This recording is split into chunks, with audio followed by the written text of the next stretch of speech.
time for the Ron and Brian podcast. Get ready to fill your ears with the latest news, politics, current events, and whatever else we feel like talking about this week. And now, your hosts, Ron and Brian. All right, good evening, everybody. It is Sunday. It is 8 p.m., and it is time for episode 218 of the Ron and Brian podcast. Joining me, as always, on the other side of the screen, Brian. How you doing tonight, sir? I'm perplexed because I did not hear or see the video of the intro song.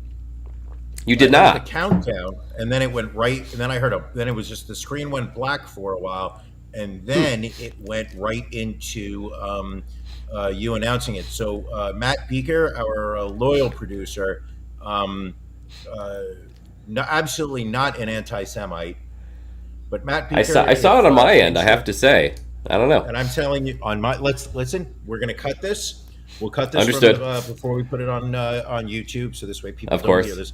But if Beaker, when you're listening to this, please edit out this nonsense and cut into when we go back into it. But make sure that the intro music is playing correctly. Janelle wants to know why we're looking up at you, and I will tell you why, Janelle. The reason you're looking up at Ron is because you did not beat Ron in Can You Beat Ron? So therefore, once again, Ron's on top. We look up to him. And we'll be talking about that later on the show. But more importantly,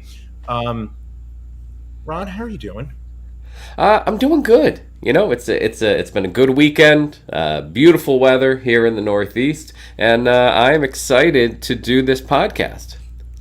What the fuck is your definition of beautiful weather?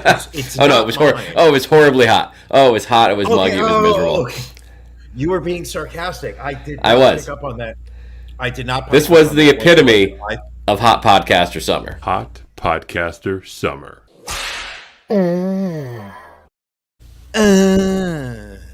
So my audio levels are louder than Brian's. Well, let me. I just moved my microphone. Microphone so it was a little bit closer. How about right now? Okay, all right, ladies and gentlemen, coming up next, simple plan. So yes, Janelle, I switched laptops. So now, all right, let me adjust the gain here a little bit. I think my gain was up too much. Disrespect your environment. Everything is going wrong. All right, we'll bring it down a bit. Is that better? Is that better, everybody? Can you hear me a little bit better? Can you hear me? Are we at equal levels? Because at some point we're gonna have to start the podcast. At some point we're gonna have to do this. I mean, we do this live when we do it. So we want. Fuck it, we'll do it live. But yeah, I had to switch laptops. So I'm on a newer laptop. It is not on a stand, so the camera angle is a little different. Maybe I'll have to get a stand for this laptop. We'll see. I kind of like this angle. It's a kind of a sexy look for me, I think. Well, what's actually really nice is the fact that now I can visualize what it would be like to be, laying across the couch, head on your lap as you lean down and spit on my face. Like that's, now I know what the visual of that would be. Right. Now just a touch louder. Apparently I made it too soft, just a touch louder. So that's just a touch louder. Well, most importantly is the fact that Ali M says thumbs up. So we're all That's good. all I need. That is all I need. Well, are we ready to... All right, are we ready to get the show rolling tonight? Can you play the intro music and count? Okay, let's just count me in. 3, 2, 1, let's start. Drink of the week. Na zdrowie. Salud. Drink of the week. Pleasure. Who's? Drink of the week. Drink of the week. Drink of the week. All right, Brian. What did you bring to the table for a beverage this week? I am bringing to you, once again, Coney Island Beach Beer. I had this beer a couple episodes ago, back in episode 214. It's summer. It is hot outside. I'm looking forward to something that I can crush. The only thing that I have in my fridge right now that says absolutely crush it. Look at that. The beautiful glass from our friends at Coney Island Brewery. This is a craft beer made simple. Malt, water, hops, and yeast. Brewed in harmony. A crisp and refreshing ale with a light body and a hint of citrus. Inspired by the spirit of summer, which means I'm going to be sweating profusely in about 3 seconds. Ron, this sip is for you. Well, I tell you, since it's Coney Island Brewery, we already know it's good. We already know it's refreshing. We already know it's crushable. I love their beer. I absolutely love their beer. There's not one beer I've had at Coney Island Brewery that I have not enjoyed. Oh, I'm going to take another sip. Do it. Do it up, my friend. Live your best life. It's so good. It's so good. And you know that it's not warm in my living room right now when the glass is already just so, there's so much condensation on the outside. It is literally dripped all over my t-shirt and shorts. It looks like I had an accident in my pants, which has not happened since I dropped $900. Ron, let me ask you a question. What are you drinking? So I went deep into the beer fridge to our friends at Broken Goblet, who I haven't hit up in a while. This is a beer I've had before, and I love it. It is the Ghoul White Stout. This is on nitro in a can, clocking in at a nice 6.3%. I mean, look at the color of that. Look at the hue. I mean, it's just absolutely delicious. Yeah, I don't like this camera angle either. Janelle might have something here. So, but let me sip this. I already know it's good. One thing that Janelle does not have, and that's Roland Roaster delivering to her door. Oh, boo to the Met fan that just boo Mets. So boo. Delicious as always, as we've come to expect from Broken Goblet. Nothing but the best. It's got a thick, stout taste, even though it's a white stout. Nice, creamy aftertaste due to the nitro. One of my favorites. And Brian, you're doing a shot too? Kudos to you, my friend. Yeah, I poured myself a little Bullet bourbon, which it's got a nice, it's very smooth, it's not too harsh. I've got some nice fancy glasses that I'm going to break out next week when I when I do some hard liquor. Right now I'm doing a shot. All right. All right. So you're not enjoying this angle? You're saying you're not enjoying the angle? It's a weird angle. I have to. Not often do I agree with Janelle, but I feel she might have something here. Might be an angle. What if that's an angle? You look good. That looks very official. That you look like Brooks from Shawshank Redemption now. Nothing like making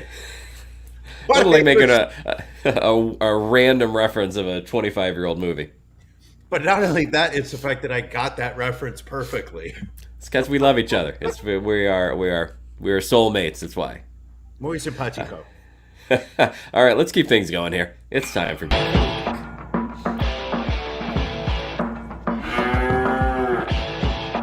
Ron and Brian's Beef of the Week.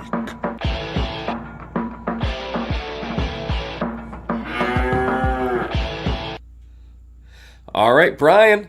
What do you have on tap? What's bothering you this week? You already touched upon it, Ron. It's the fucking weather. I believe it was my beef last week, and it's going to continue to be my beef. I cannot when they say these are the dog days of summer, they mean it.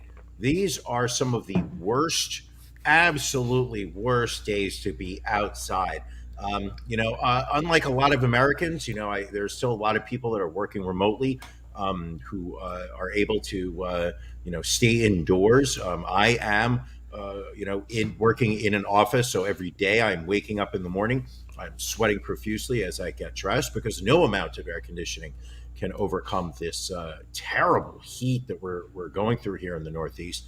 By the time I leave the house, I have already sweated through my undershirt. By the time I reach the subway, I am now sweating through my outer long sleeve button down shirt. Because I cannot wear a short sleeve shirt. No, not at all. So then what happens, and this is the real joy of being me, is that at this point now I become self-conscious of the fact that I'm sweating profusely, and I have this perception that everybody on the subway is making eye contact with me as they notice the beads of sweat just pouring down my face as I've sweated, and most of my shirts are blue. So you can just see where I've just sweated right through them.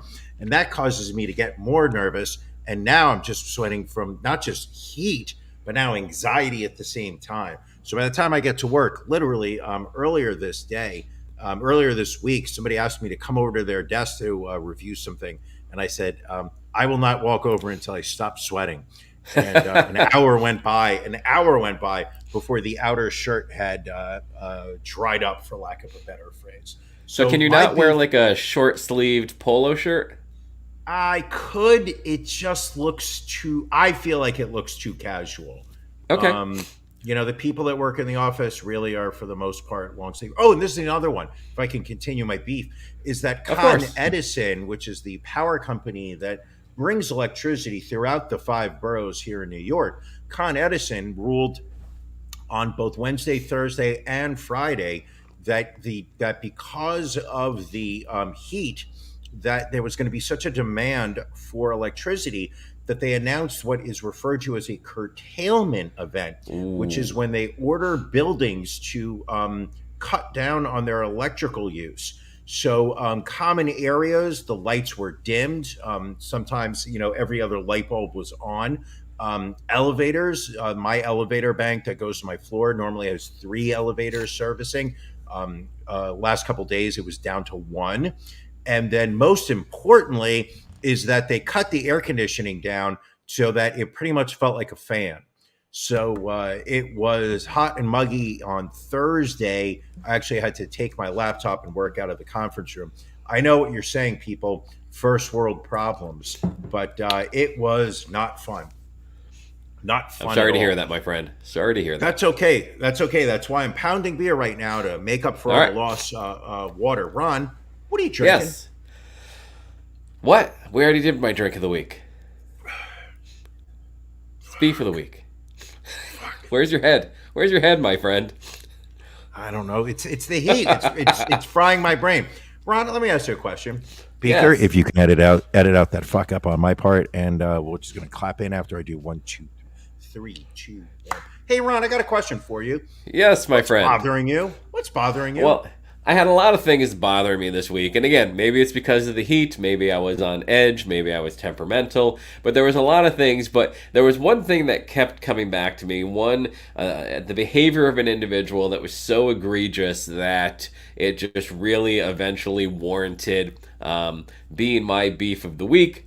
And my beef of the week is the man next to me, my podcast partner, Brian. And I'm going to tell you exactly why Brian is my beef of the week. If you were listening last week, you know that as a public service to our listeners, I got a bag of the Brock's Tailgate candy corn, and I tried each individual candy corn. I ate a handful of all 5 flavors, so you folks out there didn't have to. And what I noticed this past week is can I not share this? This is gonna be a pain in the ass. Hold on, let me find it. There was for National Mustard Day, the Frenches decided to put out a mustard donut.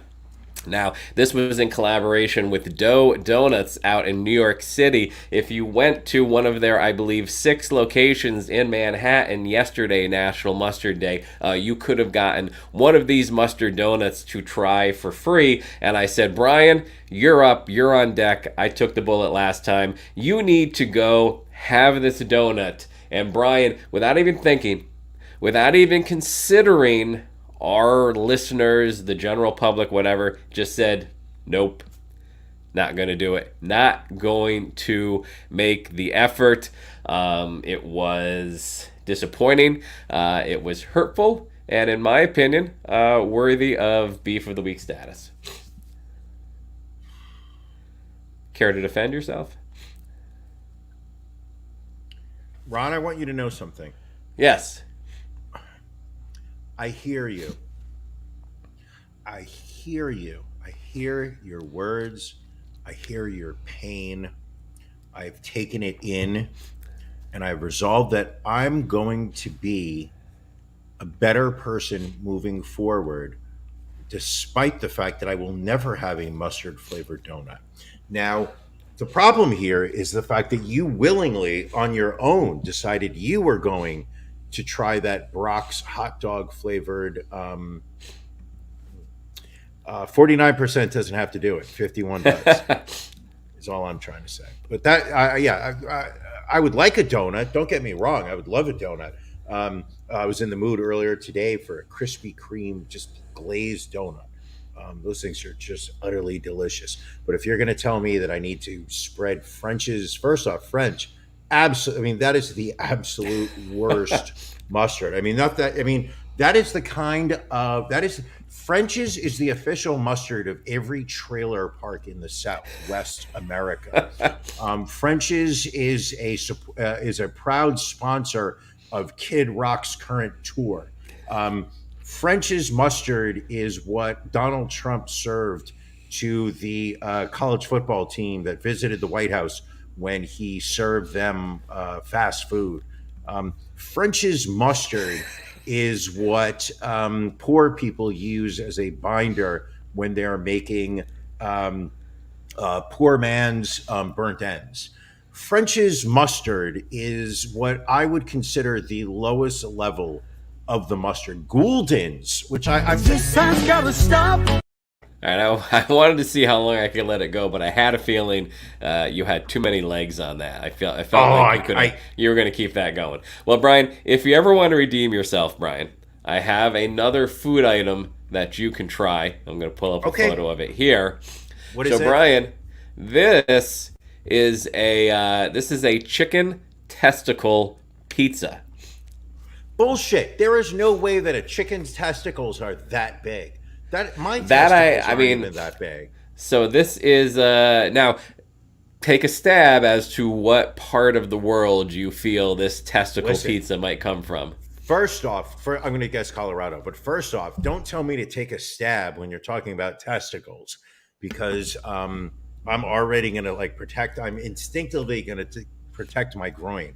I'm going to say this is Colorado. No, not what part of the world, I should say, is this pizza from? I'm going to say South America. This is actually, this comes from Taiwan. So I'll pull up the actual full ad here, where you can apparently get your chicken testicle pizza in a few different options there. And the ad reads, quote, challenging Italians red line, super Taiwanese style, extra big chicken testicles pizza. Wait a second. So they're actually going after the Italians in this? They're throwing shade at the Italians, it would appear. I'm 25% offended right now. Would you go now? Let me ask you this, Brian. What would you rather, if you gun to your head, if you had to have something on your pizza, pineapple or chicken testicles? Pineapple. Pineapple's actually not that bad. I would never order it, but if it's put in front of me, a ham and pineapple, I'll eat it. All right. It's not. I would never order it, but I would eat it. Okay. If I'm sitting at a table and someone comes in and goes, "Hey, I got a pie with ham and pineapple. Do you want a slice?" What am I? I'm going to say no to pizza. All right. Second question. Now the real question is would I try it if somebody walks in with a chicken testicle pizza? Would I eat that pie? And I'm going to say I would give it I would try it. Okay, because my next question would be, how many drinks would it take for you to have a full slice of chicken testicle pizza? Oh, a full slice? I'm going to say I need at least 4. I need at least 4 drinks inside of me before I can power through an entire piece. Would I take a bite of chicken testicle? Yeah. Sober? Okay. Yeah, maybe. But to sit there and get over the hump of once I've experienced it, to just go back for more. It seems like a Fear Factor kind of pizza to me. Do you think Joe Rogan is an investor in this pizza chain? I mean, let's follow the money, Brian. That's all I'm going to say. Follow the money. All right. So, Brian, we got a ton of stories on deck. Anything in particular that you would like to start off with this week? I think the biggest story that we have is Alex Jones' trial. The InfoWars star, conservative lightning rod, how do I say, crisis actor? I mean, liar. He's in a crisis consistently, it would seem. I would say that he has the physical consistency of a Ziploc bag filled with French's mustard. You're big on French's mustard. You hear a cat meowing in the background? You hear a cat outside the office door. Yes. What cat? Which cat may I ask? Do you know? That would be Finnegan. He's very needy. He needs attention. Do you want to why don't you let him in? Oh, because he's a pain in the ass. He is an absolute pain in the ass. He gets in here, it's going to be mass chaos. Listen. Do you know anyone who enjoys chaos more than I? Do you want me to go grab him real quick, and you can talk about? Go grab him. Yeah. Listen. So this week there were for loyal listeners of the show, Alex Jones, just literally a walking piece of shit. One of the people that are literally making the world a worse place. No, his name is Finnegan, not fitting in, but very close. So two parents of the Sandy Hook, two parents of children that died in the Sandy Hook mass shooting, sued Alex Jones because he spent years talking about how there was not a mass shooting at Sandy Hook, how no children were actually injured or killed, how the parents who claimed that their children died were lying, that these children never existed, that the parents were actors who were hired by the Democrat left-wing George Soros cabal to somehow encourage the gun control laws of America. Keep in mind, I think there were about 20, somewhere between 20 and 25, like third graders that were executed with an AR-15 by some autistic, and I'm not saying it's because he was autistic, but the kid was fucking strange. I think his name was Adam Lanza, if I'm not correct. You are correct. So Alex Jones literally made millions of dollars in advertising and subscription sales for his show that I believe he had on independently. Then he joined InfoWars after Donald Trump, his ascension. But basically spent these years literally saying that this shooting didn't take place, that these people were liars. The parents were harassed when they, out in public by fans of Alex Jones who would sit there and yell at them, saying their children never existed, they didn't die. So these two sets of parents, sued him for was it libel? They sued him for defamation. Ooh, even better. So, yes. So apparently this is a lawsuit where he was obligated to take the stand and answer questions, which I didn't understand, but it might be because it's a civil case and not criminal. If I can take a step back here for a moment, he ended up getting a default judgment put against him because he never cooperated with discovery. His lawyers did not turn over information.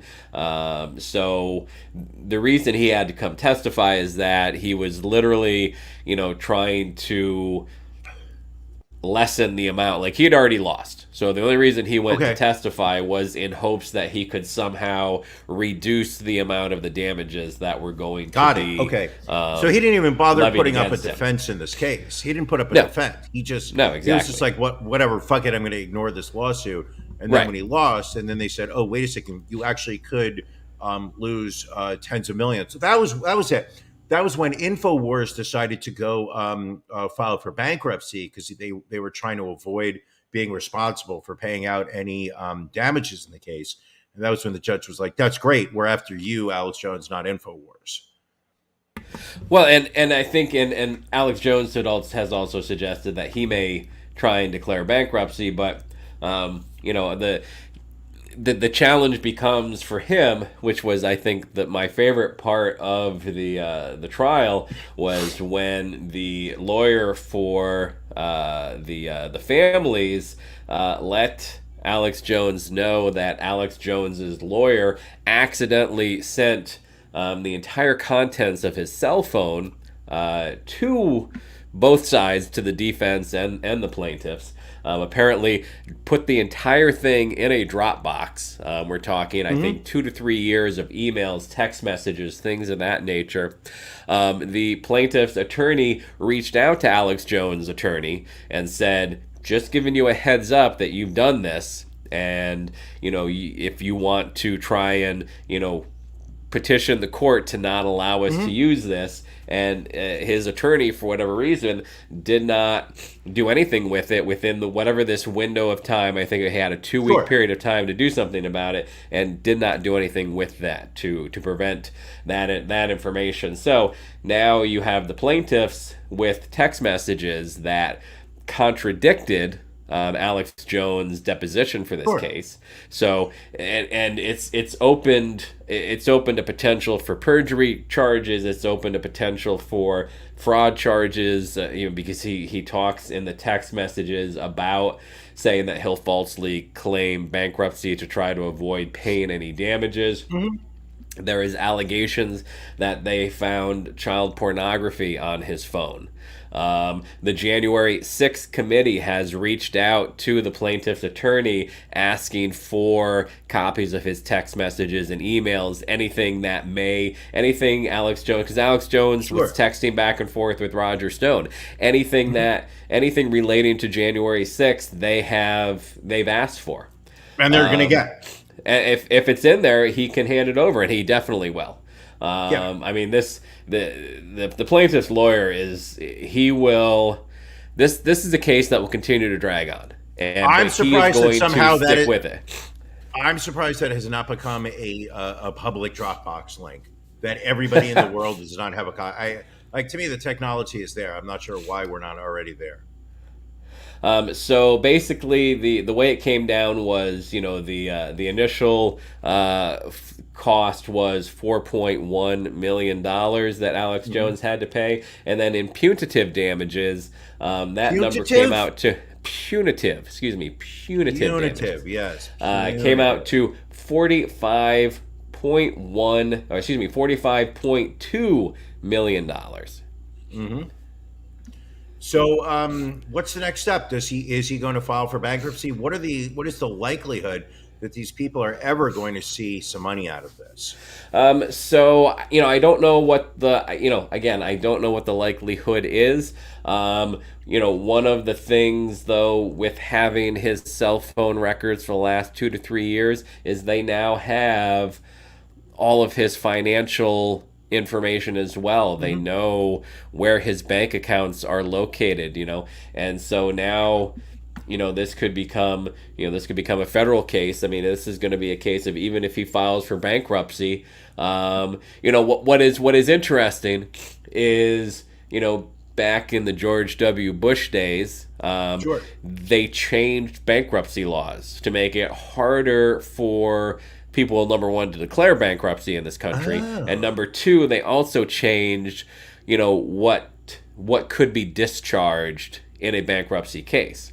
So really, so now it's going to be, basically these families will be first in line ahead of a lot of creditors that Alex Jones may have, to be able to, get this money from him. And again, this is one of 3 lawsuits. He still has 2 similar lawsuits that he is facing, that still have to go to trial. Oh wow, he's fucked. Yeah, and rightfully so. I'm so happy. And gloriously so. Gloriously so. I mean, it's a beautiful thing. Listen, it's one thing to be a terrible person, but to it's one thing to sit there and just how do I say this? Drag the world into a lower place. But to sit there and openly just purport that, that absolute atrocities aren't real, to the point where people, it actually gained such a following that your lies are being seen as truths by I want to say by intelligent Americans, but that's not the case. These are not well-educated people, but there are numbers. I mean, the fact that there is the whole QAnon movement and whatnot, they're all firm believers that this murder never took place, that these Right. shootings were, were a fictional event. And if you find somebody who's comfortable enough to sit there and say, okay, it happened, then their immediate next comeback is going to sit there and say that it was a Democrat that did it, that it was Antifa that shot these kids. But heaven forbid somebody who was mentally unable to think right versus wrong, but was able to get their hands legally on a weapon of mass destruction. Well, let's not acknowledge that, because we need to make sure that the Second Amendment holds true. We should all have strong weapons. Lunacy. So I think that fucking lunacy. I think that kind of leads into our one of our other stories about yet another mass shooting out there. Let me find the gentleman's name exactly. Is this the guy who fell into the vat of porridge? This is not the guy who fell into the vat. We will get to the guy who fell into the vat.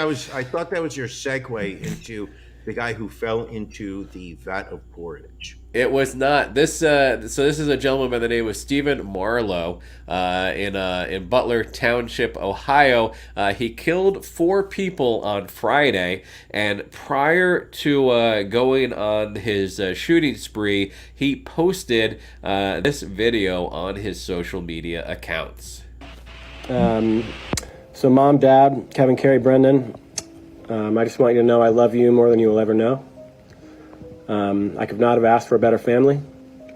What you cannot comprehend is that we have been attacked by this weapon our entire lives, and the attack against me personally is one of the most vicious attacks a human being has ever faced. I have tolerated the most inhumane torture in hopes that the FBI and CIA would come to my defense, but they have failed to come to my aid.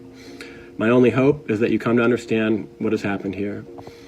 When the world realizes what has happened, there will be justice, but I cannot sit by and be a victim any longer, and I refuse to sit by and do nothing while my nieces and nephews and the rest of my family are operated on with mind control. Our thoughts are not private.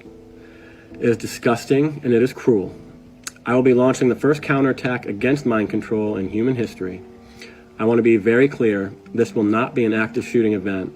I will be executing some of the people responsible for activating shooters.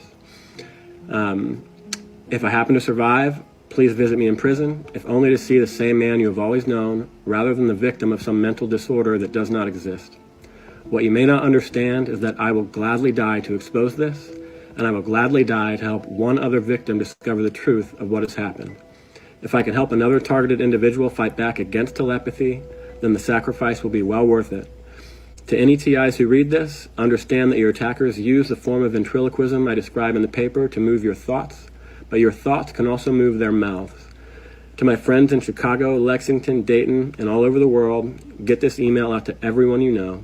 The most horrific weapon ever made is being used on human beings, and if you ever learn the truth, you will understand what I did here to protect myself and my family.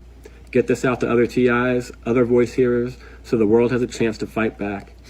To my family, especially my nieces and nephews, I want you to understand that what I do here, I do for your future, and hope that you can live a life free of mind control.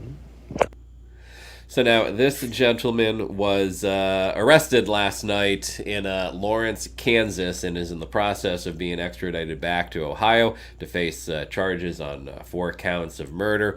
So the individuals apparently that he felt were involved in this, in one home, he killed a couple, Clyde Knox, age 82, and Eva Knox, age 71. And then he went to another home and killed Sarah Anderson, 41, and her daughter, Kayla, age 15. Jesus Christ. See, so it's this. I mean, no offense, but I'm going to say this, and I don't even mean this to be trying to make light of this. But the fact that everything that is wrong with society now, the fact that you can play that video uninterrupted without any reason not to play it. But if I asked you to play the video of the wreckage of the Edmund Fitzgerald, your very first comment is, if we play it, YouTube's going to knock our video. Won't be able to air our videos. It'll be knocked off copyright. Like, the very fact that in our modern society we are allowed to listen to some fucking nut job who murdered 4 innocent people, a fucking child, 15-year-old who literally was probably just sitting at home making TikToks, but that this guy decides that he's going to somehow stand up for TIs. Now, I don't know about you, but TI was a lousy rapper 10 years ago. So I can't even imagine why TI would be involved in mind control. Second of all, anyone who has that little fucking growth stubble down here as part of their facial hair accoutrement can go fuck themselves. Looks stupid. You jackass piece of garbage. So therefore, he can go fuck himself. I hope he burns in hell while laying on top of Alex Jones. Who's Adam Jones? I was thinking of Adam Lanza. I combined them into one morphed piece of garbage. Ron, what are your thoughts about that video? How does it make you feel? Well, obviously, man was suffering from mental illness. He had worked in Chicago as a trader from 2006 to 2018. Something then took a turn in July of 2019. He broke into a home near where his parents lived and threatened the person there with a weapon. He was convicted of aggravated burglary and aggravated menacing in February of 2020. He was sentenced to 5 years of community control, it's referred to. But that probation was terminated earlier this year. He was also ordered to undergo a mental health evaluation and was under intense supervision until December of 2020. Obviously, that intense supervision probably should have continued on further, and unfortunately 4 people have died because of it. And let me guess, he obtained his guns legally. I don't have any information on that, but you don't need to. I know it already. The argument is going to be that he obtained his guns legally. Fucking tragic. Why do you think there is so much mental illness in this country? It feels I think there's more mental illness in other countries. I don't know the statistics on that. I mean, I think part of it has to do with our healthcare system. I think, the healthcare system is not set up to, number one, it's not set up to take care of the American public as it is. Sure, it's not set up to take care of those that need help. But I think, what's even tougher is, even if you do have insurance, like mental health is considered a specialist. So it's not like a lot of times you can just go to a mental health. You have to get a referral, right. And then you got to find a mental health person that takes your insurance. And so there's a lot of roadblocks from people. There's not a support system. There is so many people that, again, people get the police called on them versus, getting the mental health that they need. I mean, should we jump into this other story we have, which is horrible in its own right? Are we talking about Anne Heche? We are not. We can, but we are talking actually about Lason Butler. Let me pull his photo up here. I think I have that somewhere here. Too many photos this week, Brian. So Lason Butler, he was arrested back in on January 31st of this year. This is in Columbia, South Carolina. So he was arrested on January 31st. He faced traffic charges that included reckless driving, failure to stop for a blue light, and driving with a suspended license. But there was apparently a clerical error that involved him not being able to bond out. So he should have been able to leave jail. He was not able to for whatever reason, and he was there for a total of 11 days. Ends up dying on February 12th in police custody. He lost 42 pounds over those 11 days. Apparently, he had a mental illness. So he acted up in jail. They put him in solitary confinement. They didn't give him food. They didn't give him water. When they autopsied him at the end, they ruled that he died of dehydration and was shown to have an elevated sodium level. They also found rat bites on his body from his time in the jail. So the coroner has ruled this a homicide, and so the guards at the Alvin S. Glenn Detention Center, are now, and the entire center is being sued. But again, here you have a man dealing with mental illness, and his jailers, rather than get him help. Again, think about that. You lose 42 pounds in 11 days. That's impossible. No, That's how do you lose that much weight? How is that even I would imagine possible? a good percentage of that too was water weight. I mean, and that's why he died of dehydration. He probably literally had no water left in his body by the time he passed away. You can lose that much water weight in a week? I mean, 11 days, I would think so. I mean, you sweat out like 3 to 5 pounds of water in a night usually. I mean, you probably 10. I mean, Jesus. I sweat out a lot. Okay. You do. You know what? Sweaty man. That's what I like. So what you're saying is that if I want to actually lose this weight, I need to stop. I should stop drinking water. Well, I'm saying what you need to do is go run a red light down in Columbia, South Carolina. That is the new diet plan, apparently. And also be an African American male. I mean, I've got white privilege, so therefore they probably will just let me get away with a bench warrant. It'd be a little bit different for you, I think. Except what else when you want to hit? When they see this nose, Ron, they might sit there and be like, "Hey, boy, you ain't from around here, are you?" Oh, Brian. Should we do the poor man that died in a vat of porridge?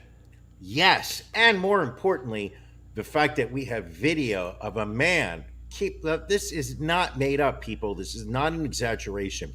This is literally a man whose life was lost as a result of falling into a vat of porridge. Now, this is not, he didn't step on a fire. It literally just fell into hot porridge that was being cooked for meals for human consumption, and he died as a result of it. Ron, can you pull up the video? I can. So there's no audio to this, just video. You don't want the audio. You do not want the audio. The audio would just be horrific. This was July 29th in India. The victim, named Muthuswamy, had been in charge of overseeing the preparation of porridge for an upcoming festival. You see him kind of lose his balance, lean back against the porridge, and then fall into the vat of porridge. A number of people attempt to get him out. You can see they're also getting burned as well. They eventually managed to get him out. But he would then pass away due to his burns a few days later. Can we watch this one more time? Because it really looks like he should have been more careful. And you know me, Ron, I do not like to victim blame. But there's multiple times in here where it looks like he notices that he's losing his balance. Now, clearly here he's pushing something back with his feet. Now he's decided he's going to lean against it. At this point, walk away, dude. But no, now he decides that looks like he fell in intentionally. I mean, so his wife said that he suffered from epilepsy. So it's very possible that could have something to do if he was having some sort of seizure at the moment or loss of balance. She feels that potentially could have triggered the fall. And I agree with you. I mean, at first I'm thinking, oh, this guy looks like he was drunk because he kind of staggers a bit, but then it looks all right. Now he pushes that little footstool back. Look at his feet. He pushes it back a little bit. Then he walks over and decides he's going to sit down, which is a terrible idea. You can see people like, "Hey, man, what are you doing? Walk away."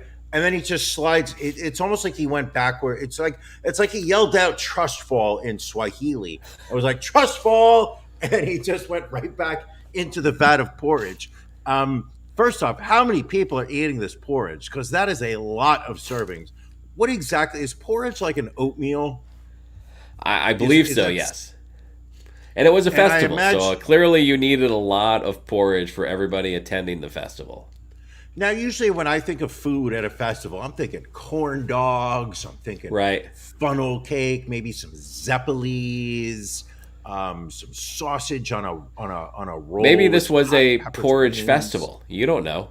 Oh, so do you think those were all different types of porridge? Could have been. Like Could have been different What do you porridges. think the different types of porridge are? Like, do you think there was like a raisin porridge and a curry porridge, and then there was like This time's gotta stop. Sorry, I just didn't want to go down that path with you. But this, again, perfect reason why we have OSHA in this country. Like, this clearly there were some safety things that should have been in place there to keep people from falling into open vats of porridge, which did not happen here. I've said it before, I will say it again. This is all the reason why everybody should be wearing some type of body camera. Just like police officers out there, I believe that this podcast would be incredibly improved in terms of entertainment value to you, the loyal fan, is if we could watch that man falling into porridge from several different angles. Now let's watch the video one more time. I already closed out the video. I'm sorry. It's just... How great would it be if you were the little kid to his left as he falls in? The kid, like, he's patting the kid on the back. He's like, "Hey, kid, don't stand too close to the porridge. This stuff is boiling." Whoa! As he takes a backwards fall into it. Then the guy who runs over to grab his arm and pull him away, that guy's just like, "Hey, Steve, don't get too close to that porridge. It's really boiling hot. What? Maybe you shouldn't use that as a leaning post. Why don't you sit over?" Oh, I think that would be, if everybody had a body camera, it would be more enjoyable. That man did not do well. What else do we have lined up, Ron? I feel like we've got a lot this week. This next couple probably wishes they didn't have a camera. This is a UK couple that has been arrested for child abuse after a video surfaced that appeared to show them giving vodka to a baby. Crappy sound on this one. Let me turn that down a bit. So yeah, so they're on the floor with the kid. They're pouring, I want to say Smirnoff into a shot glass, and then down the gullet for the little baby. So, this I don't understand. I don't understand this, because if I had a bottle of vodka and I had a drinking problem, the last thing I would want to do is share it with somebody who I did not think really deserved to enjoy the benefits of my bottle of vodka. So you're saying the baby did not deserve vodka? What I'm saying is that baby under no circumstances is going to be able to look at that mother afterwards and be like, "Hey, lady, I just want to let you know, I really like breastfeeding. I really like, you're the best mom I ever could have had. And I just want you to know something. When you let me latch on to you, it's the high point of my day. It's just so great. I love it, everyone. Hey, where's Frank Jr.? Frank Jr., come on up here. I want you to do a song. Have you slipped into Sinatra all of a sudden? That's why the lady is a tramp. But this time's gotta stop. So this clip went viral on Facebook back in June. It was brought to the attention of local police, and the couple was arrested and charged with child abuse. They have since bailed out, and the child has been returned to them, but Child Services apparently is keeping a very close watch on the child now. Oh my God, so you're telling me that these people are not in jail, and you're telling me they still have their baby? Yes to both of those, yes. This is everything that's wrong with England. Boris Johnson, this never would have happened under Boris Johnson. This never would have happened under Tony Blair. This never would have happened. I don't want to have to play the Eric Clapton clip again. Just. So Brian, did you play MegaMillions last week? I did, and did you? I did. I bought $10 worth of tickets. And I think I bought $42 worth of tickets, and you want to know how much I got back, Ron? $8. Zero. I was gonna say I hit, I think, one number out of the 5 games. Well, someone in Illinois brought home the $1.28 billion prize, the second largest in MegaMillions lottery history. But how much are they actually going to take home, Brian? I would say about a third of that, and that is my Ron and Brian podcast, outrage of the week. Well, part of it is it's only 1.28 billion if you take it over time. If you decide to take the lump sum, which is what most people do, that brings that amount down to $747.2 million.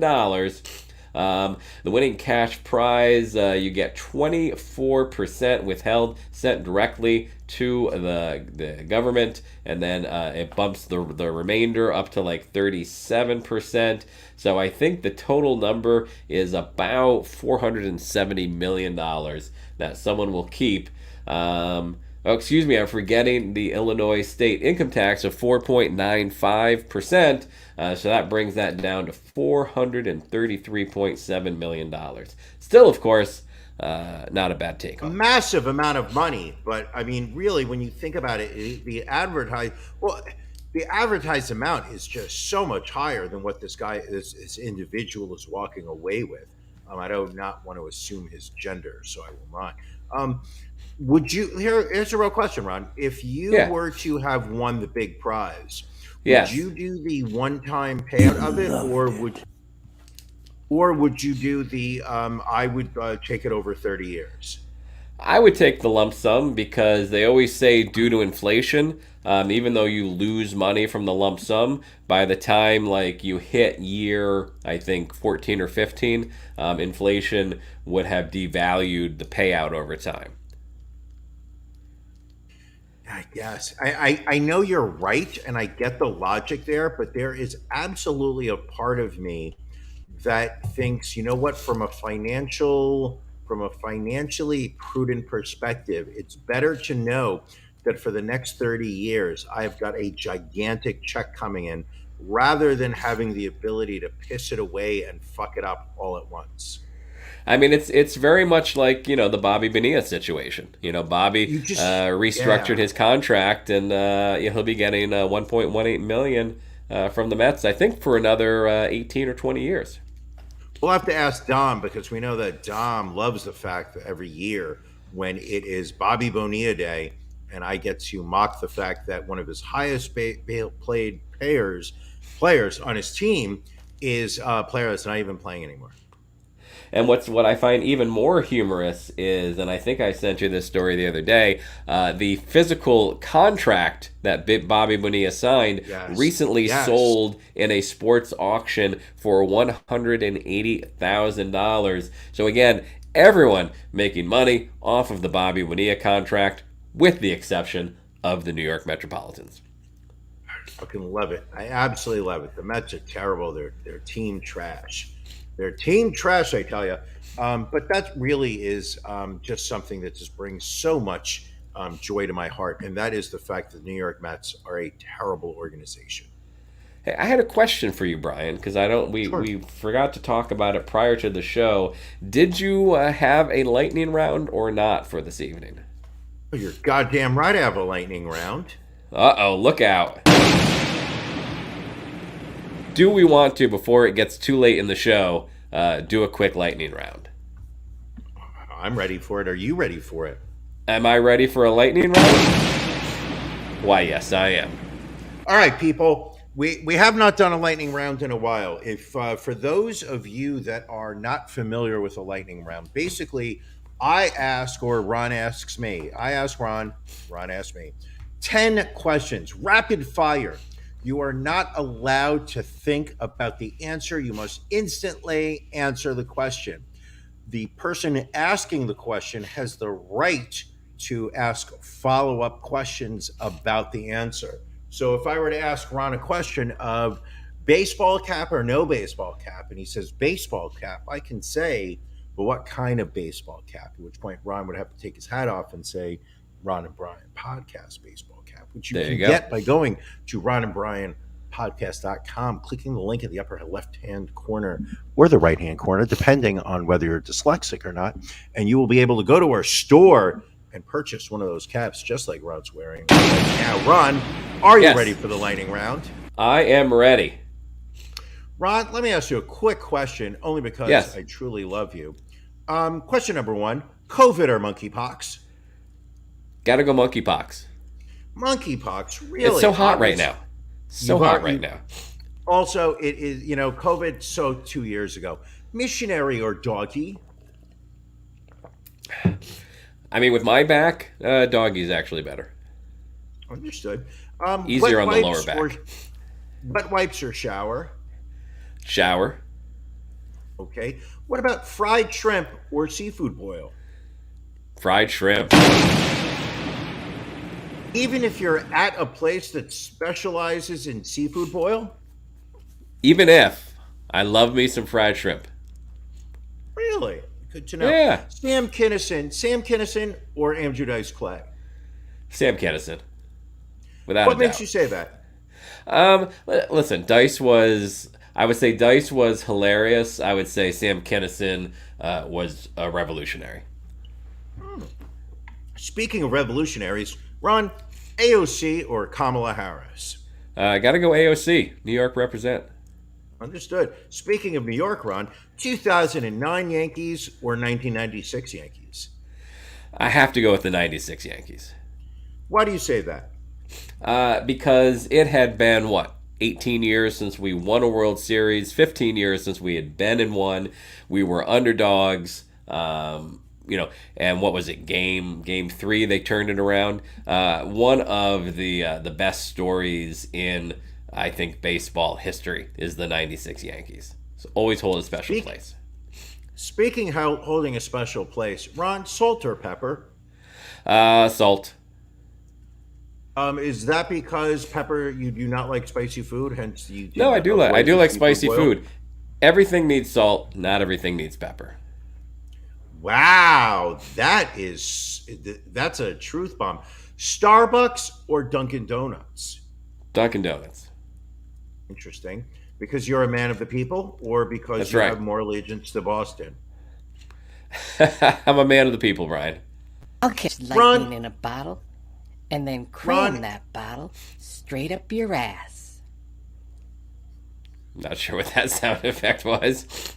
I don't even know. Matt, what are you doing back there? Ron, Israel or Palestine? Ooh. I mean, you have to go Palestine. Oh, the anti-Semitism finally makes its appearance, Ron. We always knew that the German skin in your blood was going to cause you to finally speak out about your hatred of the Jews. Why are you going Palestine on that one? I don't know. I had to pick one. There we go. That's the real pick right there. You go with the Wawa coffee, Brian. Hold on a second. We're going to go... Janelle, hold on. Who said... Oh, here we go. Janelle coming in. Can you stop fucking around? Janelle coming in. Do not disturb is trash. Listen, if I'm going to put my phone down on vibrate and I don't want to be bothered because I'm in a movie, don't tell me it's a trash move. Billy says Tim Hortons overall. I knew I would get the public in an uproar, a tizzy, if you would. Last but not least, Ron, part of this lightning round. What is your best memory? Can I do a quick ranking of the coffees that people have thrown out there? No. Nope, didn't ask. Fine. What is your favorite memory of 2022 to date? Favorite memory of 2022 to date? That would be your 50th birthday in Las Vegas. Oh, Ron, I love you so much. Love you, my friend. Now, can you now that you gave such a great answer there, and I really can't help you, can you please rank the gas station coffee? Is it Dunkin' Donuts? Is it Wawa? Is it Sheetz? Is it Tim Hortons? Is it 7-Eleven, which I heard has made an impressive comeback, but I have not tried 7-Eleven coffee yet. I had a 7-Eleven coffee the other day, and I was less than impressed. I would put Wawa number 1. I would do a Tim Hortons double number 2. I would go Sheetz 3, and then I would go Dunkin' Donuts 4, and then Starbucks kind of comes in at number 5. Question: what is a double at Tim Hortons? 2 cream, 2 sugar. Oh, which I know you're all against. You like your coffee black, just like I like my men. So what else we got this week, Brian? What else do we have? I know there was a couple more stories that I wanted to seek in. Can we talk about Can You Beat Ron? from we last can week. talk about Can You Beat Ron. We don't have video, but actually, let me correct myself. We do have video, but it is not for everybody to watch. It is only for those that are subscribers to our Patreon. I don't want to take up too much of the show, but as a way to offset the cost for this free podcast that we do, Ron and I like to set aside some stories that are not quite ready for YouTube. It's not quite ready for Facebook. Twitch would be twitching if they heard what we were talking about. Our bosses would probably not be pleased if we discussed it. So what we do is we put those stories behind the paywall, and one of the things that we do during our Patreon, once a month, we have all of our patrons invited. Well, those who are at the silver level, aluminum level, and above, bronze and higher. Thank you, Ron, for correcting me. I really appreciate that.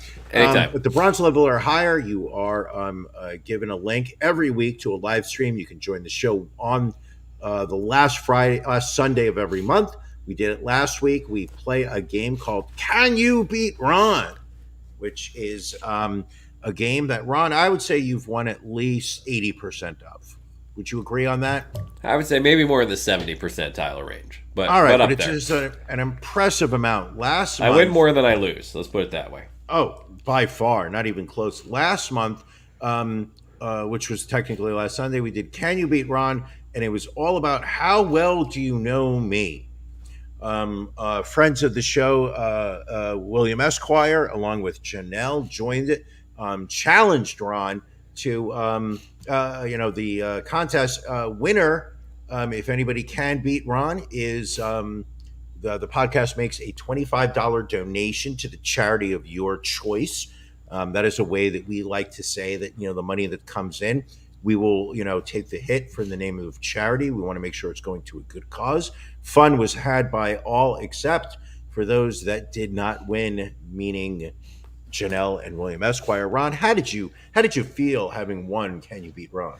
After losing the month before, it felt good to come back and win again, and also show that I know Brian better than everybody else. That holds a special place in my heart.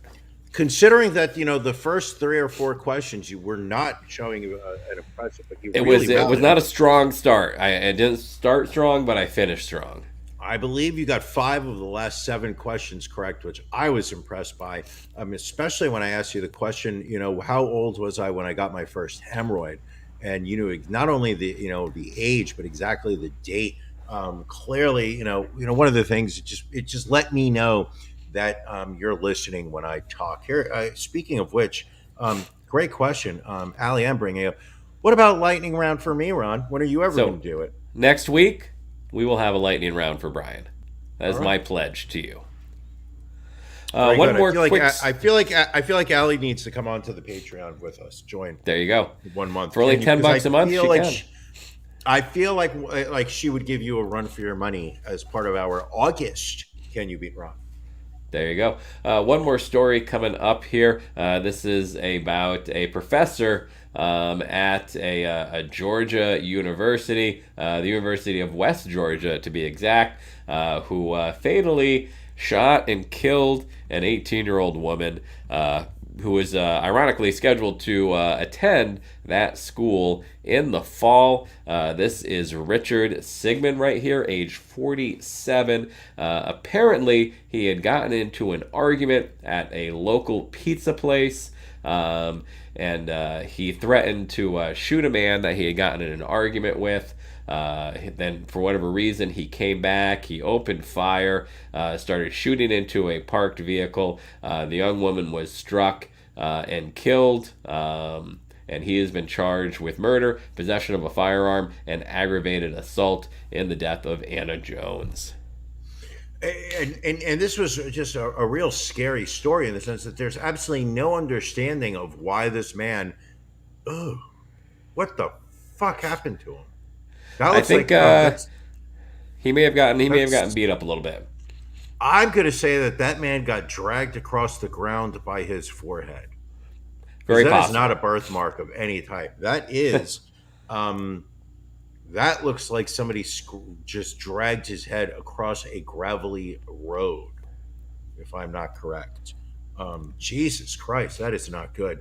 And last but not least, I know last week we were talking about a lawsuit that had been filed by the family of an African American child who was at Sesame Place, and she was ignored by multiple characters.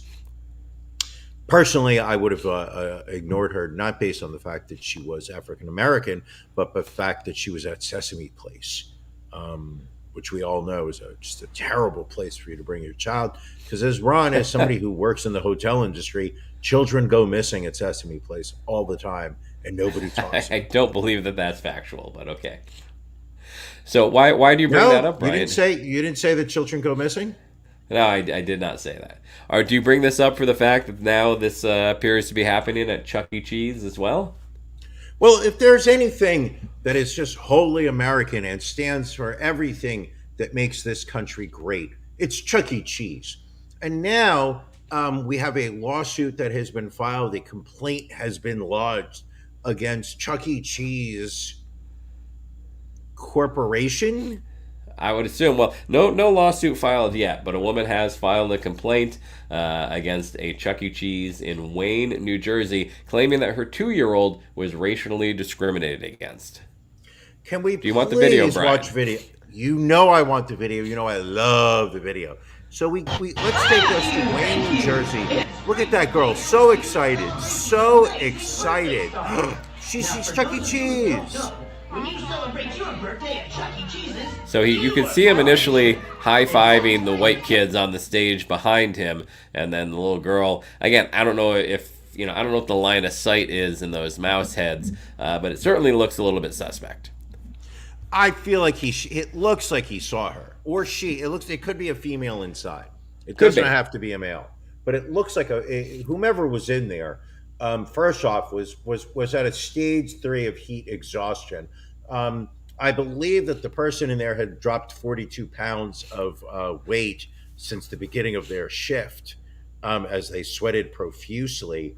Good point here. This is why I think we need to have William Esquire on more often. A landscape video may show more. Now, once again, William Esquire really saying the things that needs to be said. People, if you're going to videotape, don't go in portrait mode. We need landscape. Ultimately, Janelle speaks the truth. Chuck E. Cheese has always been a white trash amusement park. So what does that have to say if you're discussing a African American girl who was really ignored by Chuck E. Cheese? So the mother of the child says that she will be filing a lawsuit against Chuck E. Cheese. As you mentioned, Brian, this follows footage of costume characters at Sesame Place ignoring black children during various parades. One of them now suing SeaWorld Parks, the owner of Sesame Place, seeking $25 million in damages. SeaWorld owns Sesame Place? SeaWorld owns Sesame Place. Sesame Place used to be part of Busch Entertainment, Busch Gardens and all that. And Anheuser-Busch eventually sold their theme parks to SeaWorld. Busch Gardens was also very popular in the 70s in the adult movie industry. Based on, sometimes I go the nostalgia route and I watch some of the old, what I like to call the classic age of, of adult movies. And Busch Gardens was just very popular back then. All right. Anything else this week, Brian? Or are we ready to wrap this up? I don't know how to really follow what you just said. So I feel maybe it's time to kind of bring this plane into the airport. Anything else, Brian? Now, if we were talking about LaGuardia, we'd be saying that the plane came into the water right off the runway. Because we know that planes do not like to land in LaGuardia. They like to land in Flushing Bay.